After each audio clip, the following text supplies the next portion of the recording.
আল্লাহর নবী বলেন, ও আয়েশা, তুমি কোনো বেয়াদবি করো নাই তো কেন কাঁদি জানো?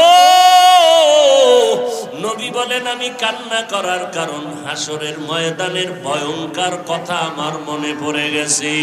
হাসরের ময়দানের কথা আমার স্মরণ হয়েছে।